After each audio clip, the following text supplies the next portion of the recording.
Huge thanks for joining us. So, look, huge thanks for you all being here as well. Piotr, Rusinek, who has got me into auctions in a much larger way than I would have, you know, without a shadow of a doubt. Organising events for the last decade almost, well, certainly a decade, but property events since 2010 on a regular basis. And so I met Piotr, certainly not doing regular auction updates. Possibly the auction market has changed, certainly Auction House London has changed things as well, which we'll come into. So, look, Piotr. So just like maybe we can ask people if they can hear us, because I'm not sure how this works. In terms of the audio, so if you can hear us, you know, give us a thumbs up, a like. We are certainly live, as it says. So just to introduce you to all the people on the table briefly, Piotr, Rusinek, Aaron, Yahaya, Rod, Turner, and Jay Harron. So look, we're going to go through each of you individually because you've all got different characteristics. Some of you work for Auction House London, some of you just keen. Well, you've got your book coming out, Piotr, haven't you? Yeah. Sorry.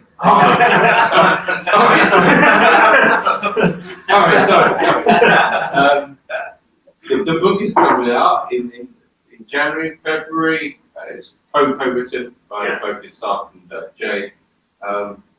So your background in auction goes back a while, and it's not just Auction House London. You're active with other auctioneers as well. So why a book? What was the purpose of the book for yourself, Jay, as well? I think it's education. I find myself on a regular and daily basis picking up the phone to people who are looking at a property and are really only looking at a property because of its price. And they're therefore only really accessing the auction market for that small and independent reason. Actually, there's a lot of... Oh. The volume is a bit low. Chat. If we speak a little louder, Lana, does that help? No? Just we can try. Turn it up and you can bring it. Yeah. Do you want me to bring that? Does anyone have headphones with a microphone? No. Just like normal Apple. But we can bring this forward, Piotr. If we bring this forward. Then what? And turn it. I think this will be good. Okay. Well, there we go, Piotr. It's not just auctions. Mr. Texas. Yeah. I'll just leave you to it now. So look, I introduced you briefly to Piotr, the co-author, Jay. So Jay, your background, four degrees? Three. Okay. Three is probably enough for most people. Some would probably argue too much for one person. There's an argument to say actually I wasted a massive amount of time and money, which it probably isn't too far from the truth, considering I'm neither a lawyer, a practicing archaeologist, nor am I a psychologist. So the 3 degrees. Is this any better? Okay. Ivona, is this any better? Yes, please shout. So hopefully it is better, but if there's feedback on the volume level. We can move the camera position, so that might make a difference as well. So let's speak louder as well, Yeah. and let's use the mic, so it should be fine. So I'll briefly introduce you, Jay. Your own Auction House London is Auction House London Manager. Yes. What does that mean? It means more things than we probably have time in a Facebook Live to go through. It's a little bit of everything, really. You kind of have to be a master of all trades and a jack of none, really. It's the reverse of what everyone else would be doing. And what I'm amazed about is you've got another auction in October, literally 7 weeks, not even 7 weeks, it's 4 weeks, isn't it? So this is 12th of September, 25th of October. Yeah. So it's time. The dates seem to be on the dates. I've got my own meeting as well. Is that on purpose? I normally like attending the events, but I think you asked me to do the auction update. Yeah. There's no way. No. And October 25th is my Central London evening. So, so your background in property is quite deep as well. It's not just auctions, is it, Jay? No. So I started originally, I think, like most people do at a young age. I started with a estate agency. It's not a past I'm proud of, but it's a past that's part of me. I did that for a number of years. That was just in Hertfordshire, really. Just a good high street estate agent, just doing what estate agents do for a period of time. Then I worked with a developer for 3 years. That was good fun. Really helped me learn a lot more than just because as an estate agent, you only see really the back end of what's going on. With a developer, you actually see pretty much, it's all front loaded for like 90% of it. And then I worked for an investment agency. I didn't stay there very long because actually the ethic didn't fit me very well. It's a really good part of the industry, but not something that I work well in. And then as a property consultant, working with high net worth individuals for 7 years, and then auctions. Look, Aaron, I'm really delighted to see you here on time, ahead of time. Last time we didn't get you because of technology. Yeah, I did end up making it here, but very much at the end of everything. So I was very much primed today. Fortunately, your venues don't have any glitches in them, do they? That we know of in terms of finding them. Or maybe some of these. We're in a big concrete building, and it makes it difficult to do the telephone bit because the signal's terrible. But I mean, that's the problem with every auction venue. It's either in a football stadium, the signal's terrible, in the basement. You know, there are pros and cons. But they recently refurbished the venue that we're in now, and it was very easy to get to. Hopefully, I don't know about Aaron, but for most people. All right. Aaron, I haven't really introduced you. You're in the Guinness Book of Records, though. That's the key thing. Yes, one of the key things. that was one of the key things. That's for public speaking, and speaking for ages. There's a team of us that did do it. So we could do this for 24 hours. We could do this for 24 hours. Not 1 hour. I just wanted to point out when I'm on a health kick that I've got green tea here. And I'm not having any of the biscuits. So I use every opportunity to, say my life kick. And I frequent the auctions. It did help. I was looking at a different auction catalogue in advance. But one of the things that I do actually love about the auctions is there are things that put people off, which for me looks like it's an opportunity for us. And I think the key thing is knowing what you're looking for, what your criteria is. And so you can also pick up stuff before and post, which I really think is kind of the source. And so I bought stuff of auctions, offline, online bidding things. I've tried those things. I'm sorry, Jeff, speaking. And some of the new things, and across property, so residential. So it was interesting. Yes. Listening and speaking to Jay before and looking at the growth in auctions in the UK, and yes, looking at the holistic level globally as well, and looking at who the leaders are, like Australia, for example. Where do you see the auction market going in Piotr and Rod? We haven't really come to you, so let's come to you first, Rod. So your background is from professional sporting background initially. Well, attempts at professional sport. It didn't really end very well, so I decided I had to go into something else. I played rugby in the championship for a few years, and ended up getting injured and attempting to make my way into the Premiership, but it never came off. So. But those ethics which you learn from a professional sporting background, are really important to life, give you a foundation. But I was also reading something online. They said most, I know rugby is different, but most footballers. Most sports people go bankrupt within 5 years. I think that's probably about the finance side. Unfortunately, at rugby we didn't really get anywhere near football salary, but it's about educating yourself with how to financially, really, isn't it? And I think I know there's certain. There's actually probably a developer who we were talking about before who runs a charity which is dedicated to helping people transitioning out of sport into sort of normal life and getting into jobs and things like that, and how to live financially responsibly. It's definitely a big problem at the moment.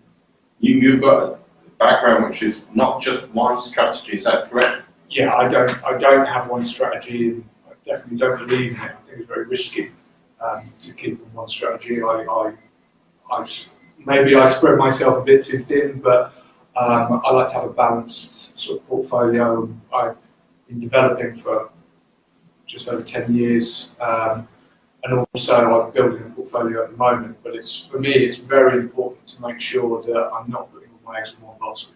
Your geographical spread isn't just the southeast, is it? No, like I said, I was developing in London since 2007, and I always bought and sold lots at auction. And I stopped London in end of 2015, beginning of 2016, and started. Although I carry on doing stuff in London, I've started concentrating more in different regions where I think there's good capital growth. So you could probably say I go against everything that's taught in some classes where I look predominantly for capital growth, and I don't concentrate on one strategy. So look, I know some of you are thinking, when are we actually going to move on to the last? It's been 10 minutes already. It says it's ticking down to 11.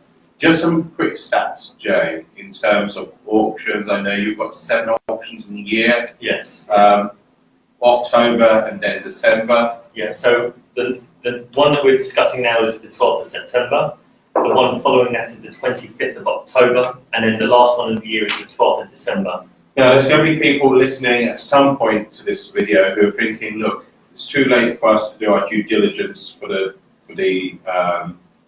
September.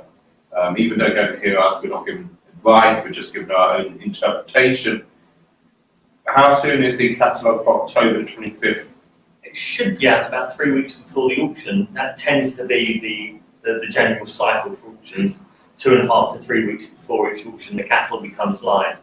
But even though the auction is next Wednesday, there is still plenty of time for due diligence. Plenty of time. If you put the work and effort in, you will be rewarded. There's no point saying, oh, the legal pack only came out on Monday morning. Okay, you've still got the whole of Monday, Tuesday, and worst case scenario, if you love a bit of stress, and who doesn't, we're in property, you've got the whole of Wednesday morning.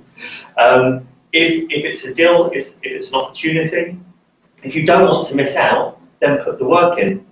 I know so many people out there are like, no, I need the whole 4 months to do this. Ideal.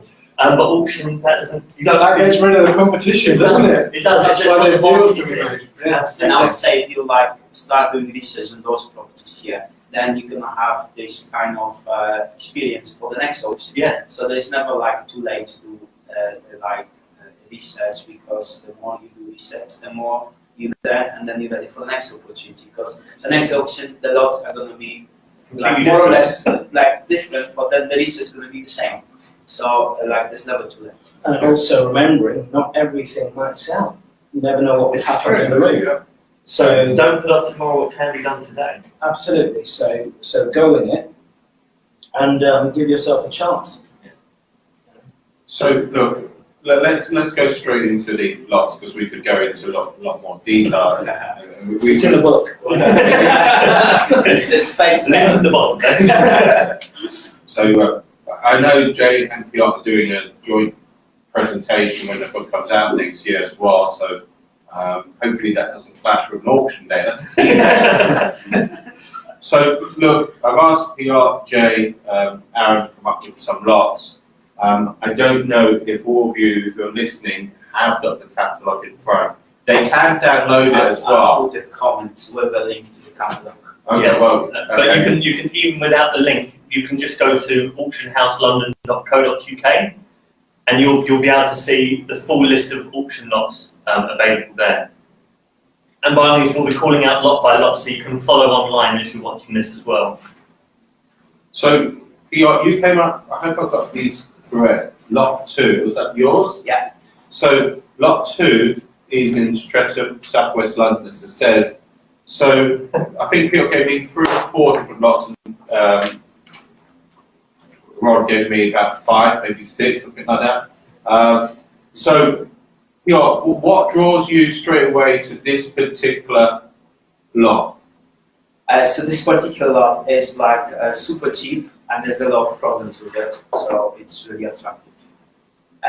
It's a 2-bedroom flat in Streatham, so it's like a kind of low-rise block, 6 floors, and so it's a 2-bedroom flat, and the guide price is 60k. So if that was an nice 2-bedroom flat in this block probably would sell for about 250.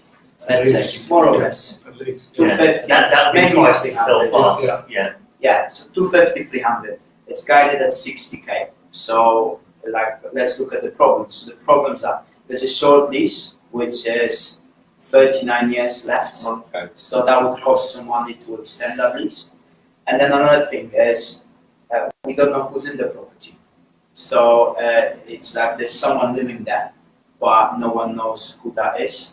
So yes, there's no income coming in at the moment, and someone would need to basically evict whoever is in the property, deal with that, deal with lease extension, and then depending on how much that costs, this could be an amazing deal or it could be a bad deal. Mm. So, I think the due diligence in this definitely caught my eye.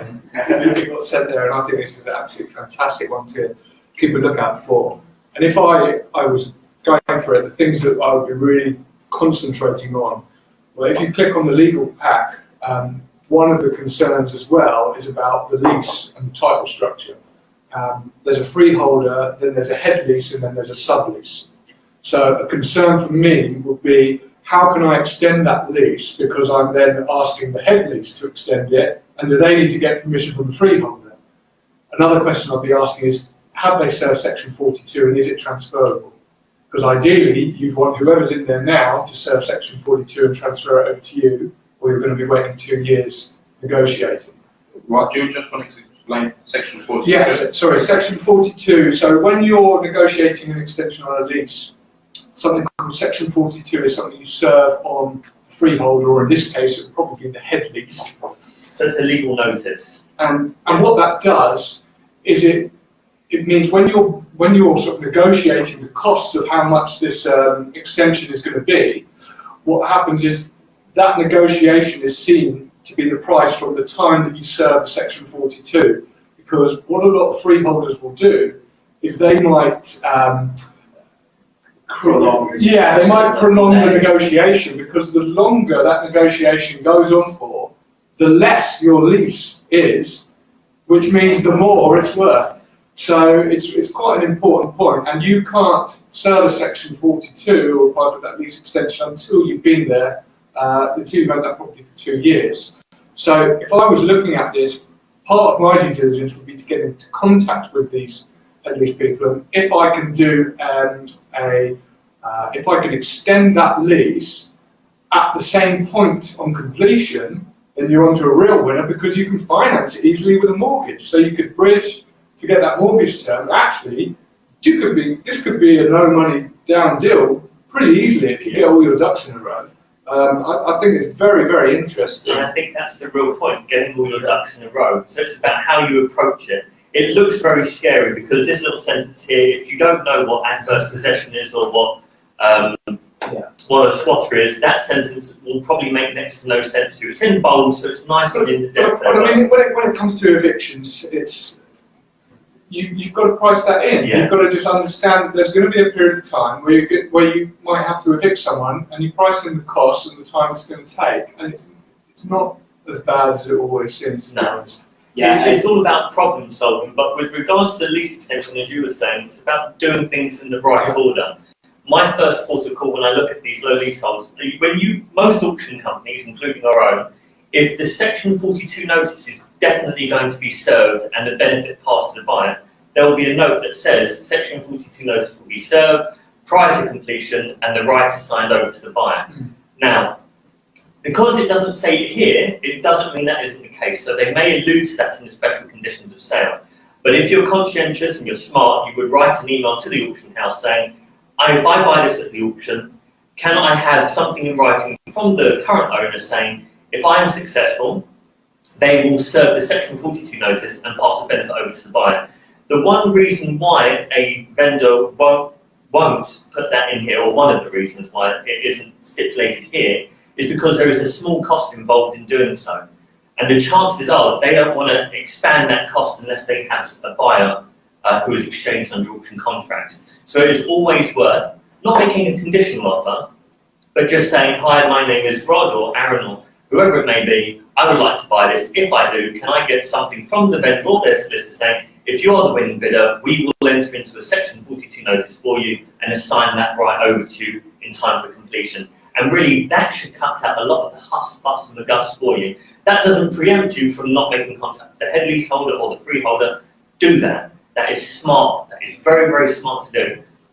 But they cannot serve the full Section 42 notice for you. That has to be the existing owner. So taking that extra step, which is a 30-second email. But also, do contact the head lease or freeholder and ask. Just ask them, how much do you want? Yeah. Because it might be worth you just paying it, because in that case you can get that lease extension at the same time that you complete, which means you can mortgage this. Yes. And so, yeah, you might pay 20 grand over the odds, but if it means you're able to finance it straight away, it's just a no-brainer. And you're right, it probably actually negates the actual purchase price of the property for now. So you're buying the property for free if you know how to structure it correctly. And just going back to that negotiation of the extension, I mean, the ground rent is peppercorn, which is great because that's going to sort of decrease the value as well.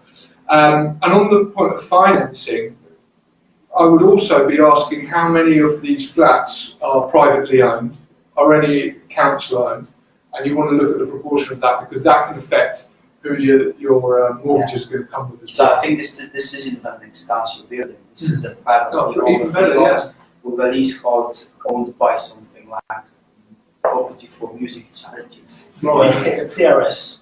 PRS, yeah. PRS, yeah. So yeah. The other interesting thing is if you make a success out of this first thing and you have done the extra work and made contact with the head leaseholder or indeed the freeholder, your next question would be, how many of these other leases are going short? Because then you could turn around to the leaseholder and say, look, I'll buy you out this.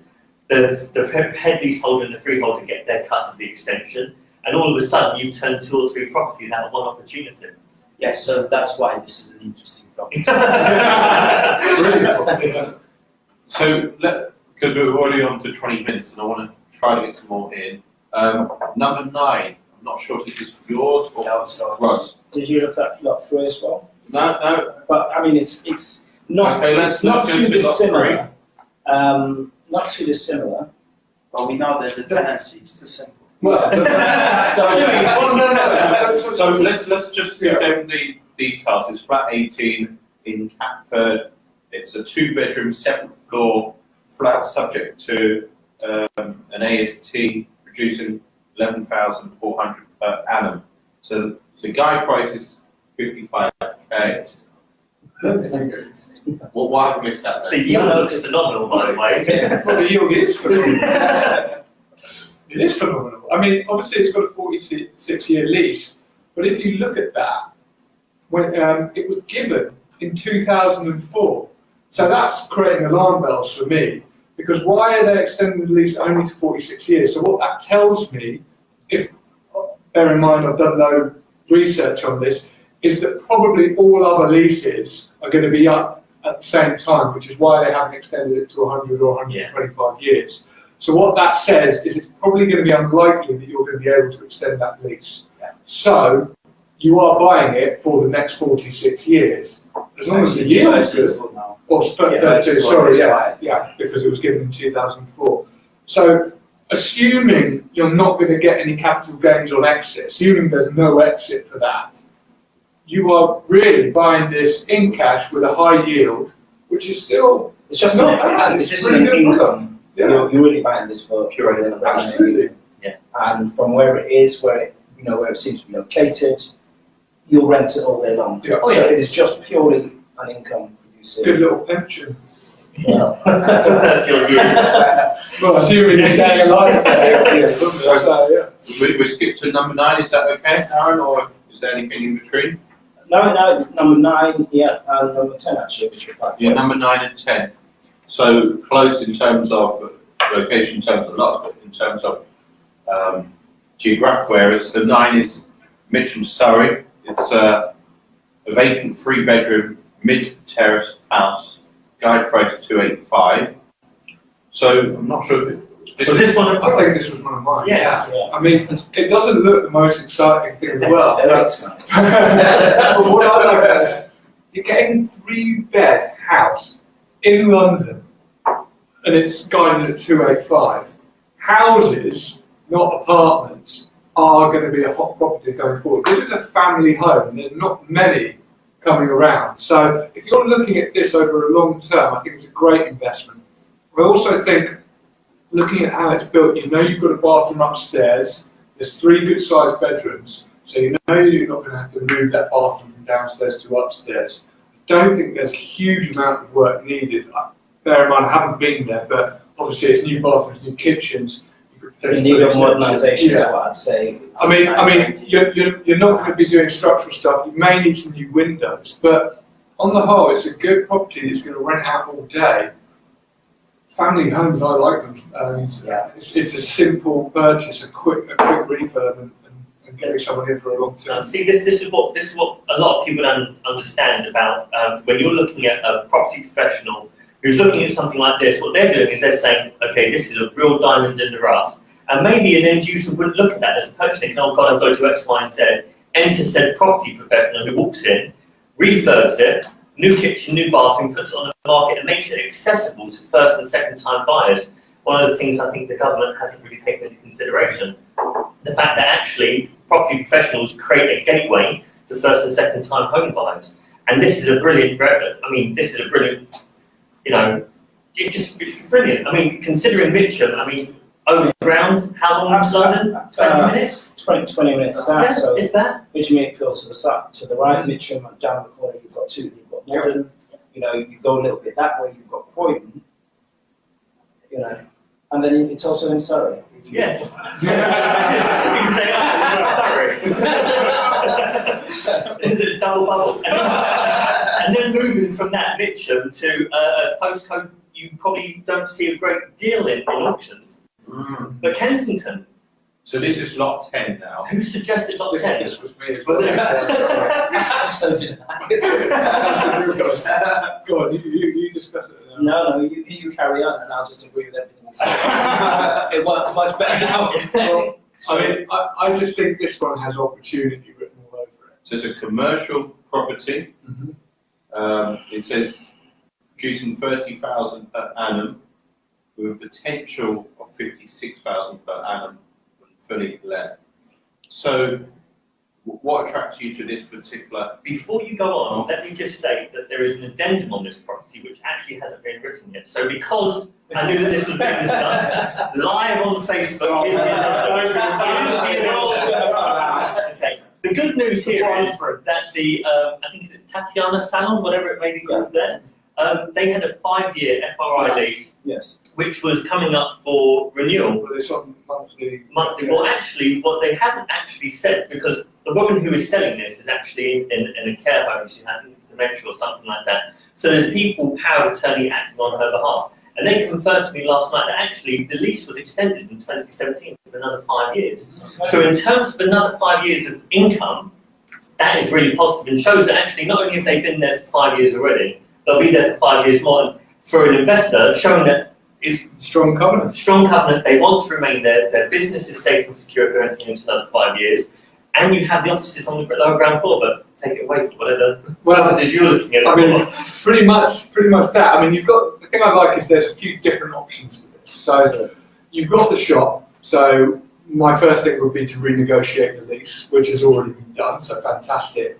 Then you've got the office on the ground floor. So one of the interesting things that property professionals can do, especially if they want their own office or things like that, is they could set up their own trading office from there, running their business, putting their place of work there, and they can set up their lease in a way that's going to strengthen the value of that building. So for example, if my company, ITP Group, needs an office to work from, I can use that as our office. I can sign a lease over to the investment company, which I also own, which is going to be a 10-year lease. I can make it really strong, put in a quarter rent bond, I can put no break clauses in, and what that's going to do is that immediately increases the value. So when I go to refinance that, what that's showing the lender is that you've got two really strong leases in there, really strong covenants in there that can't be broken, and so they're going to be able to value that at a much higher yield. So that's kind of the number one thing. And then we've also got the the 4-bed flat, which is 76 years or something like that. That's on the So list. like, this is a question now for you, Jay. So it says sold off on 99-year lease from 1999. Yeah. So that means it was about 20 years ago that the lease was assigned. So it's about 79 years left, right? So in here it says 71 years left. That, I think, was a maths calculation. I think that's actually been corrected on the addendum. Yes. Yes. So it is 71. So although it's a peppercorn ground rent, the bonus for here is if that's sold, then no mortgage company is going to touch that because it's under 80 years unless the lease is extended. Yeah. In which case the freeholder, whoever the purchaser is going to get a nice healthy lump of change from that. Yeah. So that's another bonus. And a little birdie told me it was on the market for like 1.45 not too long ago. So I mean, part of the calculation for a lease extension is it in London, is it Greater London, or is it further afield? What is the ground rent? What is the current price you can purchase at? And using some kind of Stephen Hawking-esque calculation, it comes up with a nice round figure for you. So the fact that the marketability of a 4-bedroom flat in Kensington is going to add a great deal of value to your freehold, and that would definitely be an upsell. And then the other option is, obviously I didn't know about the new 5-year lease, but let's say in 5 years' time now, we've got this office, we've also got this, I think it's A1 or A2 class commercial building, and I'm not sure what the street's like, but I noticed next door is seems to be residential ground floor. So in that case, you're looking at PD rights. There's the opportunity there to turn that into another ground and lower ground maisonette. Potentially a similar size to upstairs, which Shay said was recently marketed for 1.4. I mean, there's a lot of scope in this one, which I think is brilliant. Again, within 5 years, you could extend that lease, the tenant could leave, you could do the PD, and you could sell this and have actually, at the end of it, not paid a single penny for the entire property. Yeah. Again, it's all about working the purchase in the right way. Look, I was going to say to those of you Sorry, we're not getting very far. online, I think it's better to go in depth rather than definitely. too much. Because like, We'll leave the later lots for us to pick up the deal. for those of you online, you've probably got some questions. If you do, feel free to ask. So if there's abbreviations, you're wondering what they stand for, feel free to ask as well. Look, so as I say, the next auction, which I'm going to be previewing, October's too soon for me personally, because I've got my own events. I've got my Central London evening, Wandsworth evening, so that's also preparing for the National Development Summit, which Piotr is co-hosting. So for me personally, it's too much to do a preview of October, but I think it's December the 12th. So literally it will be the week before that, there will be a preview of that particular catalogue. So we're on to lot 14. I think this is yours, Piotr, am I right, Rob? possibly. We're all fans of the short leases. So that's another short and like short leases are like super popular for auctions because it gives the investors the power to decide the price. It's the right market for a short lease. Yeah. I'm sure there is a statistic out there somewhere where certain estate agents must be blinding at short leases, but I will probably stand fast this. The auction is probably the best place to market a short lease property. Do you want to say that a bit louder? Auction House London. But no, that's exactly the point, and I'm happy to be corrected on it, but that really is my personal belief. Yeah. So flat 30 it's in Chelsea, it's a vacant 1-bedroom, 2nd floor flat. Guide price is amazing, isn't it, Piotr? It is 150 for a flat there. It's pretty good. So this is literally... But it's only got a 10-year lease. So that's the reason why. Yeah. So you can stay there for 10 years and pay about 15k per annum for that pleasure. Or you can extend the lease after 2 years, and depending how much that costs. Or indeed, between exchange and completion, or if you're smart enough beforehand, try and negotiate for the current owner to put in for the Section 46. So actually, I checked this property out, and it doesn't look like the current owners would be able to do that. So it would be a matter of waiting for 2 years. So what? Well, not necessarily. No, yeah, that's also a misconception, but I'll let Rob go for that. Well, Yeah. you don't. It's just so that you can extend a lease whenever you want, as long as both parties are agreed. Yeah, exactly. So It's just about section 42. yeah, it is, and the likelihood that a freeholder would be willing to entertain the lease extension for a 4 premium? years. Yes, for a premium, yes, but then would that make sense? I think what you do is you look at it and you go, okay, if I'm going to have to wait 2 years, how much value is that 2 years going to add on to the premium? Yeah. And then you just factor that in, because again, if you can get finance to purchase this straight away, if that's going to cover your cost of, I don't know, expensive bridging or opportunity cost of your cash going in there, then it's definitely an option that probably the first option I'll be going with. That's probably where I find myself as well. And it's one of these locations that actually the values are very rarely affected negatively. It's a massive capital appreciation area, and I think that even if it was the 2 years, if you were in a position where you could rent and hold, I actually think that your value would maintain. But that's an optimistic me. That's an optimistic me. Great. So the pessimistic one. Aaron, is there anything to add before I move on to 71? Well, I think we've all kind of exposed our short lease preferences. So 71. I've mentioned the National Development Zone. The thing I didn't add was the date. So for those of you listening, that's on the 19th of January. 19th of January. 1919, exactly. which is how I remember it. Very, very easy. So there's another lot that we skipped. Oh, There is, sorry. number 44. Which I 44. forgot to mention. But it's a houseboat in Maidavale. Wow. I've been to see the houseboat, so I'm probably one of the few people. I attended a viewing there. So this is a kind of a Richard Branson kind of. It's the second houseboat we've sold. Well, Touchwood. Second houseboat we've sold. Okay. So this is in Little Venice, as they call it. Is that right, Jay? Yes, Little Venice moorings. It's for being down near central London. It is a beautiful part of the world. And if you look at the houses behind, you would be lucky to buy one for anything short of £20 million. And that's one that would require modernisation. So having a little gentleman who's using it at the moment uses it as an office. It's just somewhere because it's quiet, it's away from the hustle and bustle, it's somewhere where he can go and shut himself away. I understand there is room for a single bed. The kitchen living room area, it's got a little wood fire stove. I mean, wood and water, fire and water doesn't make sense to me, but it looks really good. And I mean, I'm not in a position, but I thought, what a great little, it's a great little quirk. And I think a lot of people who are open to not having to pay council tax and God knows where that came from. What the hell is that? That was massive hair. That wasn't good on camera. I started eating hair. We'll let it out. The excitement, Jay. What about the funding issues? Is this only for investors?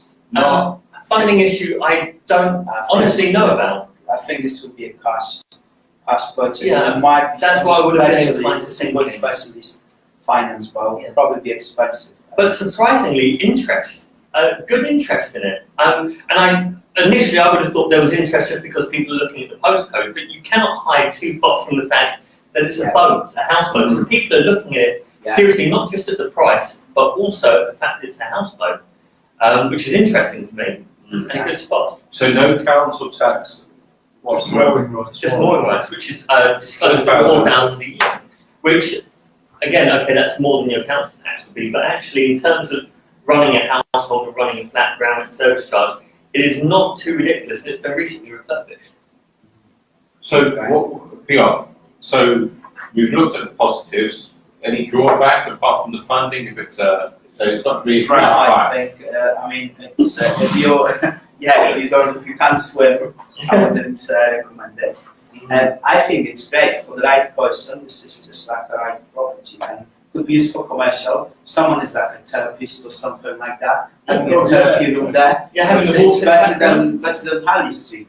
And it's got a fantastic location, as you say, Jay. It's literally 10 minutes from central London, maybe a little bit less. Yeah. So it's literally quite But I mean, you're close. You're going there to be in that area. You're not going to be. You've got Primrose Hill. You've got these lovely, quaint little boutique high streets, and if you're there and you're running it as an office, which I think is a brilliant idea, then actually you're right where you would want to be. I wouldn't. The distance to London to me doesn't affect me that much because it's right there. Is that the first boat you've had this year? Oh, this year, yes. The last one was actually, it was a house barge. It was 2 stories, 4 bedrooms, massive, and I think it sold for about £500,000, but it was moored at Poplar Dock.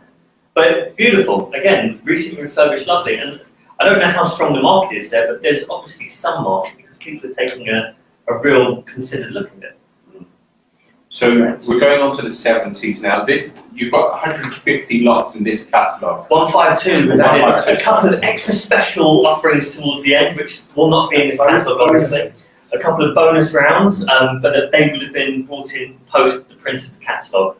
So are they on the online version? They're online and they'll be printed out and handed to people on the day as well. But if you go onto auctionhouselondon.co.uk, there'll be a full list all up to 152. So this is an area which I know a little bit about. Edgware. I don't know who suggested this because this is a really interesting. Of course, it's a really interesting suggestion. It is actually, and there's no hiding. It's the second time we've offered it.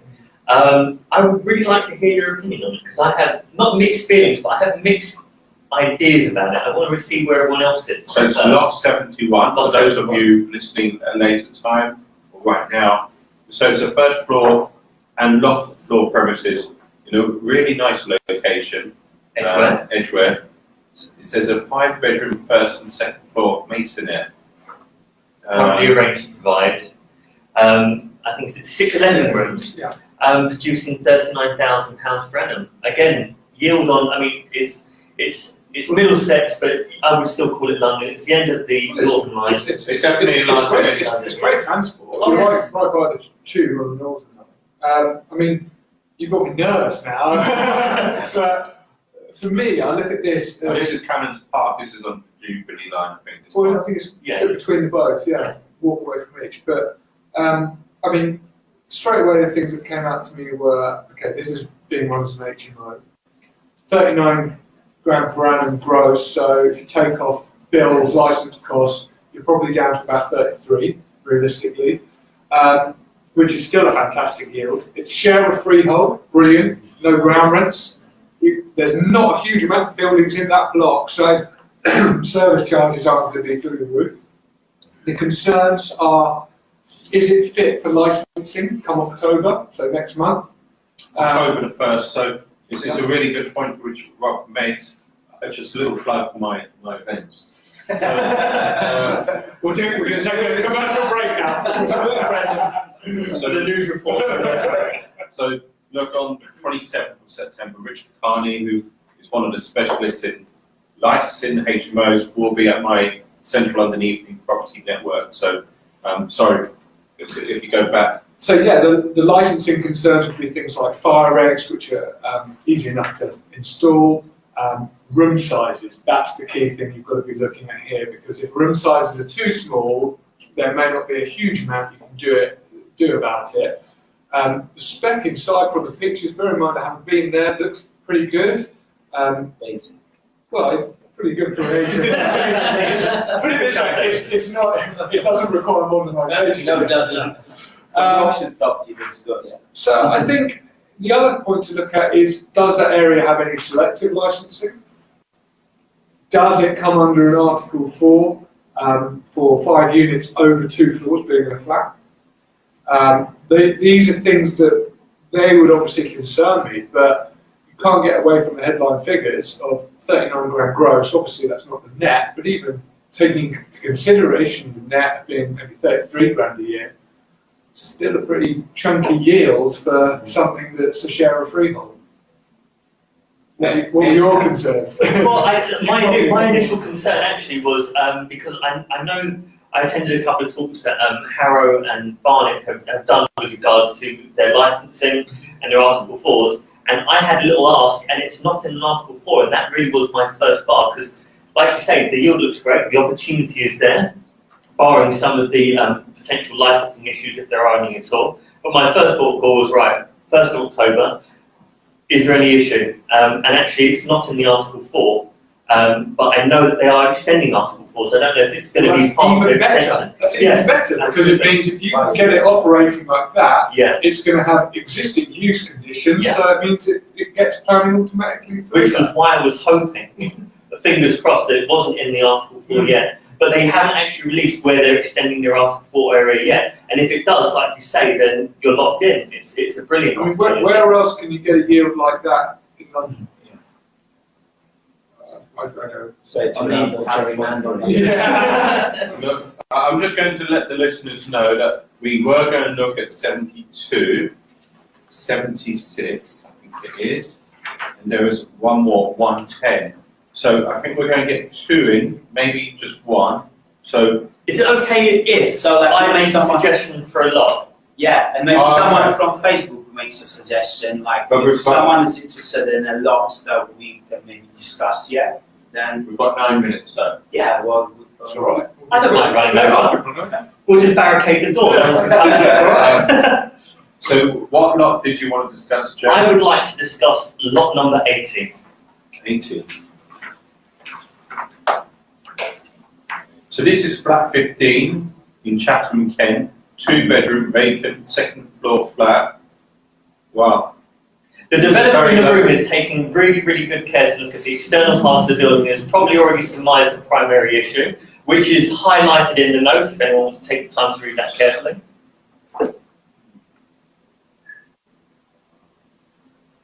So the guide price is 25,000. Piotr, what draws you to this or doesn't draw you to this, and rather Aaron? Yeah, so it's 1, it's Chatham, 2, it's looks like a high-rise kind of 8 floors, possibly 7, 8 floors, and possibly not mortgageable because it's below 40k and it's the kind of block, and there's a £250 ground rent, so there's a lot of things in there that just like would be off, and then there's this prohibition order which I don't know what that means, so that definitely puts me off. Out. In effect, it says by the council. Yes. So I guess the most part here is I haven't seen the prohibition order, so I'm working off of pure base knowledge. But I imagine Rod will have half an idea as well. Well, I imagine it's something to do with the externals, possibly the way it's built, maybe cladding, which would be an issue which they're probably looking into. But I can't actually see. You can only see part of the building there, so you're not quite sure. The reason for that is it's a prohibition order preventing anyone from accessing the common parts. They can't prevent you from accessing your flat, but they can they make it very difficult for you to open the bloody door to it. So this is a prohibition order. Also, you've got the sort of concrete staircases and the balconies, which I think may be part of the issue. Yeah. So obviously, concrete construction is seen as not a normal construction. It's always a bit of a nightmare for mortgaging, as are external balconies, which I think there's a couple of their walkways. So yeah, those would all obviously be the concerns, but I suppose it's reflected in the price, isn't it? So as long as you get a ladder for your tenants, it's all right. I have dealt with a few prohibition orders in my lifetime, but what I do like about prohibition orders is, especially if the freeholder is not an active freeholder, you then get the residents of all of the flats together, and there's a lot they can do to rectify those issues. I mean, obviously there'll be costs. I imagine a lot of these issues are born out of the fact that there probably isn't a great deal of money in any sinking fund, and possibly that the block had been mismanaged previously. But my view could be looking at purchasing a freehold. Yeah. But if you can create an RTM and maybe even buy out the freeholder, I would turn that into a share of freehold. The only problem is there are a lot of units by the looks of things. There are. Fortunately, one gentleman owns at least 15 or 20 of them that I'm aware of. The gentleman that's selling now, he owns, I think, 2. They are owned in block by a majority of people, which is one of the reasons why I mention it, because actually that is would have been one of the bars to me approaching it, If it's owned by 60 different people, then I would. But how many people do you think have been put off by not knowing that here? So we'll not be going for that. Yeah, not a great deal. Which and that is one of the reasons why we're moving ourselves towards rising, but and B, one of the reasons why I want to raise it here, and C, one of the reasons why I think actually, if you are a problem solver, you would approach this in the right way. Actually, what you would probably want to do is actually probably approach the local authority to see if they'll do a CPO and probably go for demolishment. If you can't access the property, and at least if you CPO it, they won't take it off of this purchase price. They would have taken it off of a bricks valuer, which I'm not espousing anyway because they seem to be downvaluing something ridiculous at the moment, but it would definitely be more than that £25,000 I hazard. Yeah. Do we have time for one more? Yeah. Yes. Yeah. So if we go for lot 72, which is land, because we haven't looked at land. So it's more than a land. It's like a storage building, which has got very weird shape, and it caught my attention because I got a property for one of my clients, which is about 50 meters from this piece of land, and it's weird. It's like, I don't know, it's falling apart. It may be used for something, it may not be used for something. It's weird and wonderful. It's in the right place. Yeah, it's the perfect auction property again, because it's just like you don't know what to do with it. But then it only costs 15k. But the guy purchased 15k, so there is some potential with it. And I thought it would be good for a discussion. I actually wrote this. I write up the majority of the lots in conjunction with the auctioneer, but I actually wrote this up, and for a long time I was trying to figure out from the street view, so I haven't been down there, what it was that we're actually saying. Someone said, oh, it's just land. So I sent a picture of the street view, which was actually this from the retreat, which is the side road that you can see running along here. And I was like, well, is it this land? And my colleague just said back, yes, of course it's that land. I said, well, this building's in the way. He goes, don't worry, I'll ask the venue. He goes, yes, it includes this building. I was like, that is a really big upsell. I mean, just owning a strip of land to the rear of shops. That's a really good thing to own, because what I would do is I would get someone out there and I would put some parking bays there if you had the width and the length. And then I would probably sell those off. But I mean, this is probably even better than that. You can look at sort of, obviously this building's not brand new and it's been through, it's been on some time. So it's looking at what the history and what the use class of it was. Looking if there's PD rights. Yeah. Looking if there's certain other rights for a new scheme. I mean, there's so many well-designed, very, very thin buildings in London at the moment. So I think, yeah, there's definitely something that could be done with it. I would like to know what it was last used for, and more importantly, when it was last used for that purpose. Because if you don't use something, I believe, is it 10 years? You can actually query the class use of the property. It can go into generis and things like that, but actually that opens up more doors than it closes. So that's actually a really interesting one. I quite like it. I mean, Thornton Heath, it's just off the high street. If there aren't 1,000,001 things to do, there's at least 10. Just put a roof on it and have a little parade of little shops and pop-ups, and you know, I mean, you can just, for 15 grand, where it is. A couple of thin storage containers. Storage containers. Base the restaurants do Deliveroo's. Yeah. So, look, for the listeners out there, this hour's gone really quick. So maybe our next 24 hours or something. I don't see it impossible, because we've looked at literally 7 lots in the hour.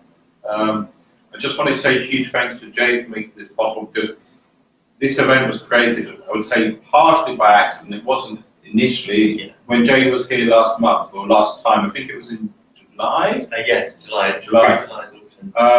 You know, it was literally, wasn't supposed to be specifically about the Catalogue and Auction House London, but it's great to have live case studies, which you can actually see what's going to happen literally in less than a week And what's from a now. really good tie-in is we were doing that live Facebook Live, and someone who was actively online commenting is now here today, which is brilliant. So who knows? If you're commenting, you may be able to sit here next time. Who knows? There's Colin, who's a planner. It's Colin. Yeah, Yes. Colin Smith, who's on. So let's see who we have in next time. And next week after the auction, you can actually rewatch this video and see how See we where were. Oh, brilliant. So we're going to come to an end now. So we are being evicted from this particular. So if you want to press the off button, Yeah. but you can join us again, as I say, in December. Yes. I think it's going to be December the 6th or December the 7th. Okay, perfect. Thank you. Bye, everyone. Cheers. Bye bye.